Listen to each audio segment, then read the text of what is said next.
ladies and gentlemen, the President of the United States.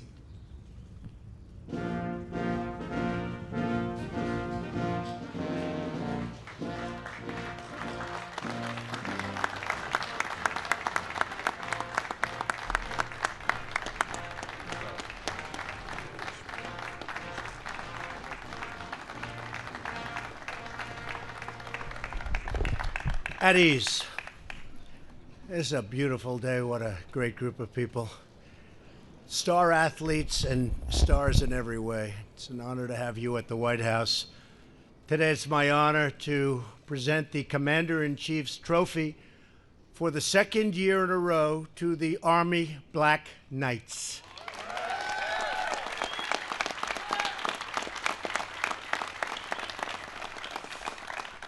We're pleased to be joined by Vice President Mike Pence. Thank you, Mike. Along with West Point graduate and Army Secretary. Very good. Mark Esper. Mark, thank you. Thank you. Also, a man who has done unbelievably well for a long period of time, Army Chief of Staff, Mark Milley. Where's Mark? Hi, Mark.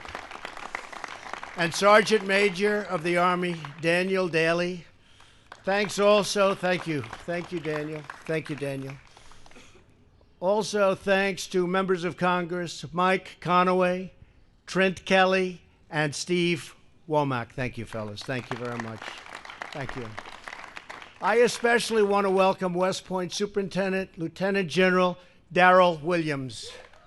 Thank you, Darrell. Great job. And General, I want to thank you for continuing the United States Military Academy's famous tradition of excellence. It is indeed excellent. And of course, we're thrilled to be joined by Coach Jeff Monken. Jeff, what a job you've done. What a job. What a job he's done. We'll be talking about it. Interim Athletic Director Dan McCarthy. Thank you, Dan. And Army football team, the whole team is here, and we appreciate it. Oh, there's Mark. I'm looking all over for Mark. I said he disappeared. That's not like a true Army guy. Thank you, Mark, very much. Congratulations to all of you on a phenomenal victory. For the first time ever, the West Point football program became back-to-back winners of the Commander-in-Chief's Trophy. First time ever. It's a long history. With 11 victories last season, you won more games than any other Army team in history. Pretty good. Pretty good. Over the last 2 seasons, you've won 21 of your last 26 games, and you now hold the second longest active winning streak in college football, trailing only a team called Clemson, the Clemson Tigers. Did you ever hear of that team? You ever hear of that team, fellas? They're a good team, too. They were here. They were here. Every time you enter the field, you prove that you are Army strong. You clinched the Commander-in-Chief's Trophy in a hard-fought victory against Air Force. You led the first half as co-captain Darnell Walfark scored the first of 2 unanswered touchdowns. Where's Darnell? Come here, Darnell.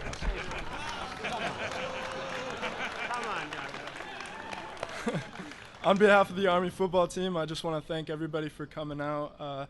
All the support has been amazing. Go Army.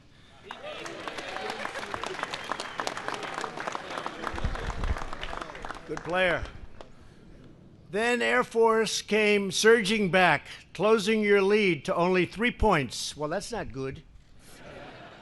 You were a little concerned, Coach? You don't get concerned. No. He wasn't concerned. But as Army always does, you held the line. Linebackers James Noctegal and co-team captain Cole Christensen made a pivotal, really, and I mean this was pivotal, 4th down stop in the final 2 minutes of the game, securing a 17-14 win for the Black Knights. It was a tough game. Air Force is tough. They've always been tough, Coach. I've seen their record. He goes, not that tough. You then won your third bowl victory in 3 years, tying an FBS bowl record with an outstanding and astonishing 70 points against a very good team, the Houston Cougars. In that game, quarterback Kelvin Hopkins dodged defenders left and right in a magnificent 77-yard touchdown run, the longest in Army Bowl history. Where's Kelvin? Come here, Kelvin. Come here. Boom. These guys are all running for office after this. Sir, thank you very much for having me and my teammates here. We were blessed to have a great season next year, or last year, and we're looking for a great one next year. So, go Army. You'll be back? Yes, sir. Yes, sir. He'll be back. That's a good sign. And Kelvin, I want to just congratulate you because it was a standout performance. Capped really an extraordinary year as Kelvin became the first Army player ever to rush and throw for over 1,000 yards in a single season. Wow, that's great. That's pretty good, huh? I got to watch you. But what mattered most was the team's triumph in one of the nation's most celebrated athletic events, the Army-Navy game. Did anybody ever hear of it? Mark, did you ever hear of the Army-Navy game? It's a big deal. I was there. I was there numerous times, but I was there to watch this one.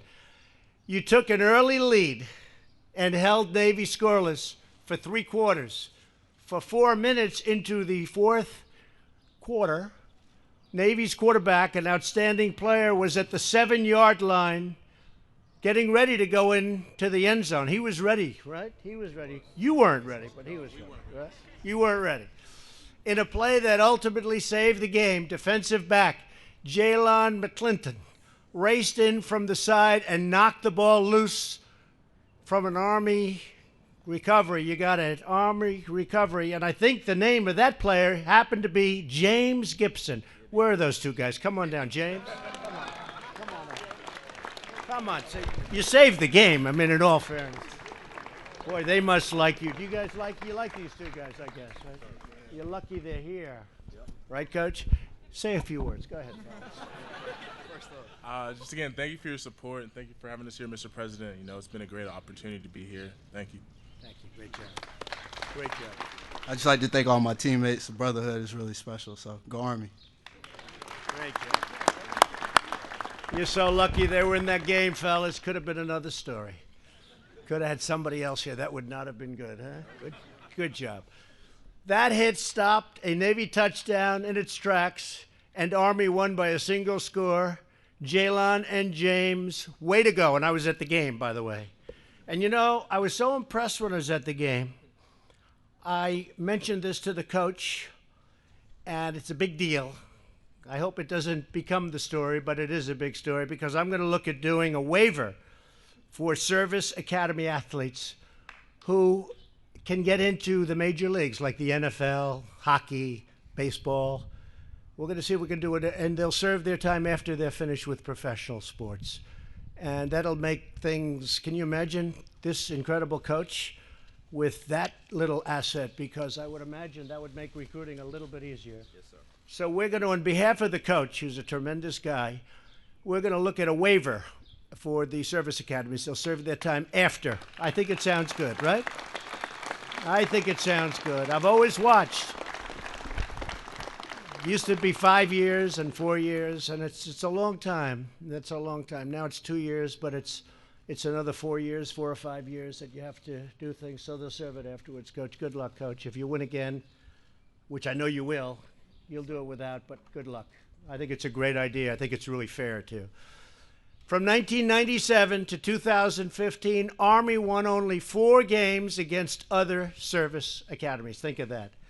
Now, with your victories over Air Force and Navy and a lot of other great schools and some football powers, you have won 5 in a row and ended last season ranked 19th in the nation. Think of that.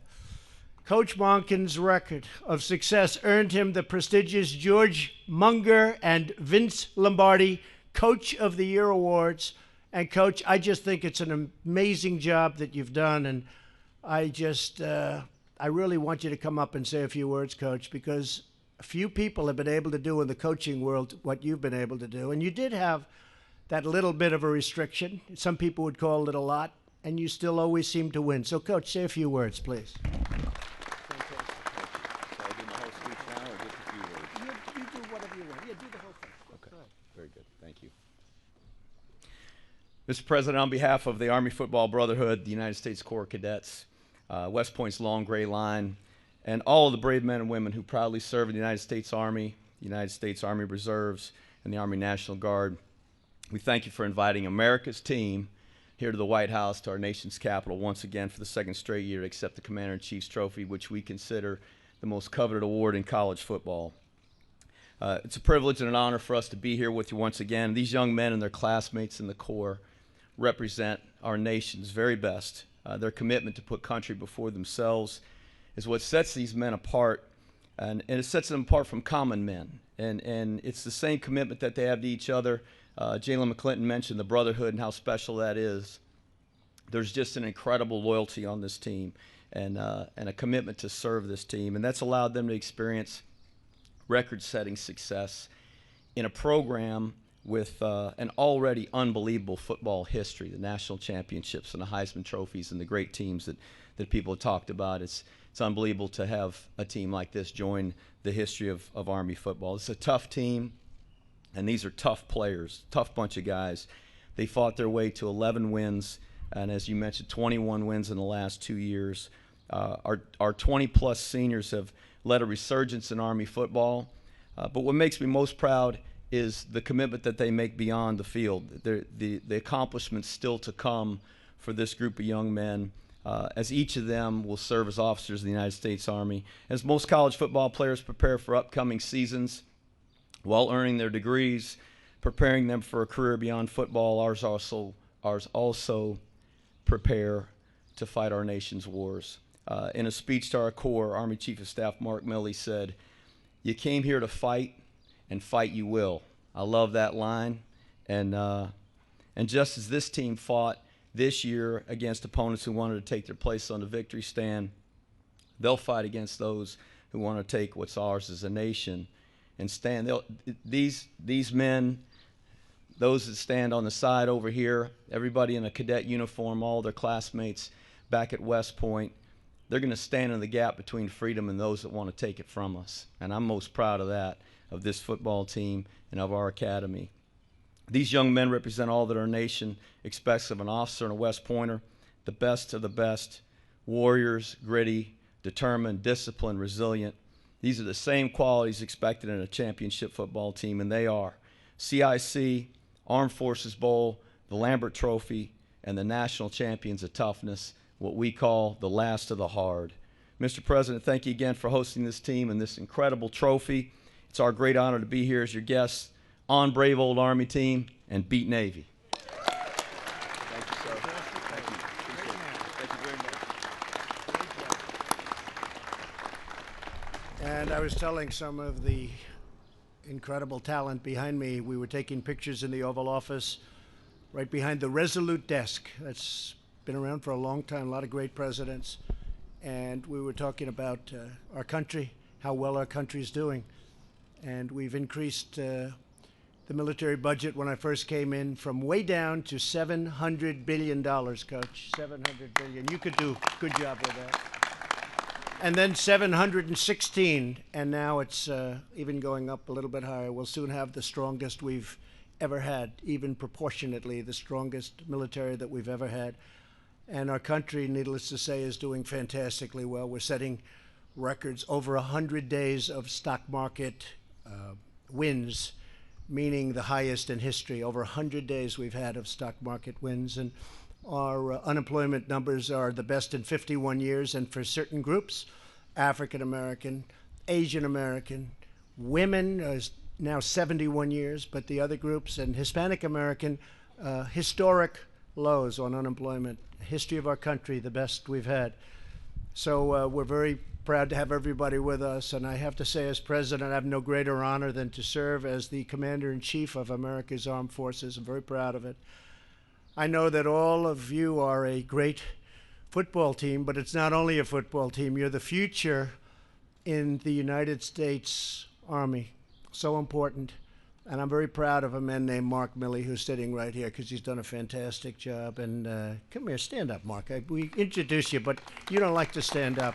He just likes to win. He doesn't want people talking about it. He just wants to win, right, Mark? Thank you, Mark, very much. I appreciate it. When you first entered West Point, each and every one of you pledged to serve our nation after graduation. You represented the best of America, and millions of your fellow citizens admire and respect you. And I just want to thank you all for your selfless commitment to this country. When he was superintendent of West Point, General Douglas MacArthur, who was one of the best students in the history of West Point, I always used to hear he was the single best, and I don't know how you do that, but he was a great student, a great academic, which a lot of people didn't know.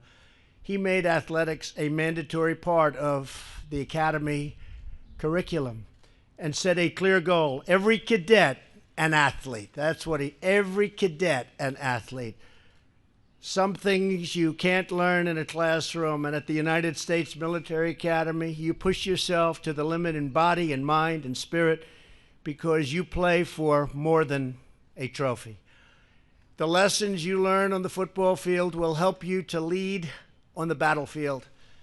And hopefully we won't have too many battles because we're building a military so strong that nobody's going to mess with us. Nobody. When you play for Army, you're taught the courage to take a hit, the strength to sacrifice for your team, and the grit to fight for every single inch. You give all that you have, and you never let up until that mission is done, until you've gained that victory. The Army, Navy, Marines, Air Force, Coast Guard, all of the United States Armed Forces are the strongest, toughest, bravest, and fiercest warriors the world has ever known. We have the greatest military right now that the world has ever known. And we're doing some additional things, like for our great veterans. They don't know right now, it looks like so far off, but someday they'll be veterans. We're taking care of our veterans like never before. We just approved, after 44 years, they've been trying to get it, Veterans Choice. Rather than waiting for days and weeks and months to see a doctor, if there's a wait, you go right outside, you get to a local doctor who's a great doctor, we pay the bill, and you get yourself fixed up. They've been trying to get that mark for 44 years, as you know. And plenty of other things have been passed for our great veterans. With us today are 28 seniors on the team who will soon graduate, become second lieutenants, and enter different branches of the Army, including infantry, armor, field artillery, and air defense artillery. Wherever your country needs you, we know you will serve with integrity, loyalty, honor, courage, and an unbreakable will to win, win, win. We love that sound. Don't we love that word? Yep. That's a great word. You know it well. Armies always, and this great Army of ours, always fights to victory, always. To the entire Black Knights team, congratulations once again on your historic victories, and keep on that path to just winning and making us all very proud of you, because we are all very, very proud of you. So, Coach, I want to congratulate you again. That's an incredible job. The job you've done is like few others, very few others. And I know some coaches. I know some coaches in other leagues. I know some coaches in the NFL. Jeff, they have great, great respect for you as a coach and as a man, and I just want to let you know that. Thank you. So, you know who I'm talking about, right? So thank you all. We'll take some pictures around that incredible trophy, and we'll see you very soon. Thank you very much. Thank you all for being here. Appreciate it. Good.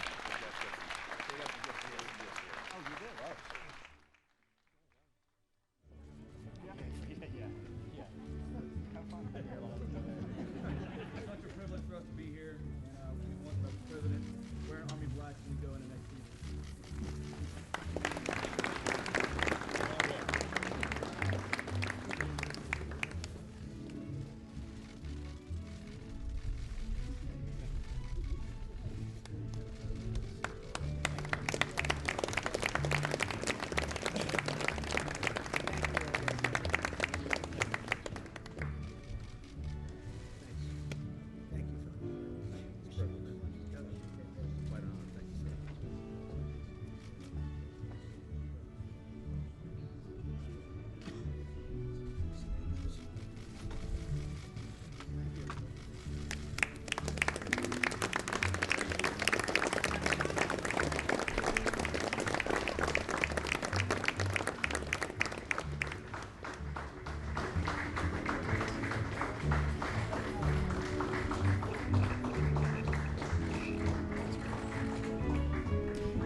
Ladies and gentlemen, please remain in your seats until the Army West Point Black Knights have departed the Rose Garden.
When should I start rolling?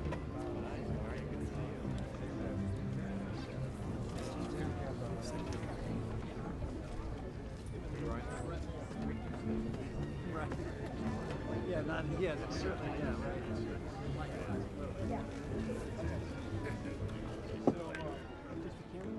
What am I hearing? I'm hearing static. You hear static? No. No, I get nothing. I hear nothing. 5 hours. I'm gonna go to bars for 2 seconds and then we'll hear a lot of nothing. Now I'm not hearing you.